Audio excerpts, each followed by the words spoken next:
मलाई जो तैँले गिराउन खोज्छस् बार बार महिला ठग्न खोज्छस् ठगेर कहिलेसम्म उ गर्छस् अनि यहाँ जति बेला पनि हेपिया छ जताबाट पनि पानी माथि होबाल्नु अर्कालाई किन गिराउँछ सामुन्ने फेरि सामुन्ने आज पनि त्यस्तै गर्छ सधैँको लागि बलक ठोकिदिन्छु मैले यदि चाहिने मलाई आइन्दा बोली चढ्ने हो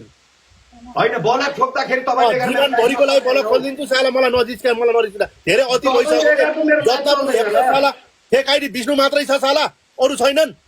कति छन् फेक आइडी लाइफ चल्छ र तपाईँ हुँदा मात्रै चल्छ र कति छन् फेक आइडी नेपालमा भन्छ विष्णु मात्रै फेक आइडी हो सपोर्ट त खाएको हो नि त कुरा गर्छ चाहिँ नपर्ने सपोर्ट कति जस्ता कतिले खान्छन् कति सपोर्ट खाएर के हुन्छ गाउन आछ साला बोका साला भगवान कसम तल बलक हानिदिन्छु आज उपरान्त जा जे बलक गर्दा के हुन्छ र तपाईँ बेगर मेरो लाइफ नचल्ने हो र म त पनिसमेन्ट गेम खेल्ने हो कुरा गर्छ गएर खेल जा पनिसमेन्ट खेल आज उपरान्त मसित नजाने त्यो के हो कुरा जहिले पनि गिराएको छ यार सुपरम्यान जी जहिले पनि गिराएर बोल्छ जहिले पनि हेपेको छ जसमा पनि गिराएर बोलेको छ ठिक छ भेडियो